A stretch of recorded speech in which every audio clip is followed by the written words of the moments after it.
تین طرح کے لوگ وہ ہیں، وہ اللہ سے دعائیں کرتے ہیں، اللہ ان کی دعا قبول نہیں کرتے۔ یہ تین لوگ کون ہیں؟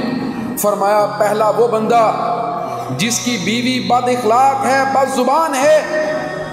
یہاں پر بد زبانی سے اکثر لوگوں نے مراد بد چلنی لیا۔ وہ عورت جو خطرناک بد زبان ہے یا بد چلن ہے، اگر بندہ اس کو طلاق نہیں دے گا تو اللہ رب العزت اس کی دعا کو قبول نہیں کریں گے۔ لیکن اس سے مراد یہ نہیں کہ گھر میں چھوٹا موٹا معاملہ ہو گیا تو اب طلاقیں شروع ہو جائیں، ایسا نہیں ہے۔ رویے بہتر کرنا، مرد کا بھی اپنے رویے کو بہتر کرنا اور عورت کا بھی اپنے رویے کو بہتر کرنا۔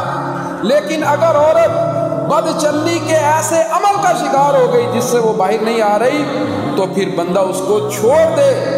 رسول اللہ صلی اللہ علیہ وسلم نے فرمایا وگرنہ دعا قبول نہیں ہوگی۔ دوسری بات، رسول اللہ صلی اللہ علیہ وسلم نے فرمایا وہ بندہ جس نے کسی سے قرض واپس لینا ہو لیکن اس کے اوپر کوئی گواہ موجود نہ ہو، اس کی بھی دعا قبول نہیں ہوگی۔ کیا مطلب ہے؟ جب قرض کا لین دین کرنا ہو تو اس کے اوپر گواہ موجود ہونے چاہیے۔ فرمایا جو بندہ جس نے کسی سے قرض لینا ہو لیکن اس کے اوپر گواہ نہ ہو، اس کی دعا اللہ رب العزت قبول نہیں کریں گے۔ اور تیسرا وہ بندہ، رسول اللہ صلی اللہ علیہ وسلم نے فرمایا جو کسی بیوقوف کو، یعنی نہ اس کے اندر صلاحیت موجود ہے نہ اس کے اندر تجربہ موجود ہے، یہ نااہل انسان ہے، جو کسی بیوقوف کو اپنا مال دے دے، اللہ رب العزت اس بندے کی بھی دعا قبول نہیں کریں گے۔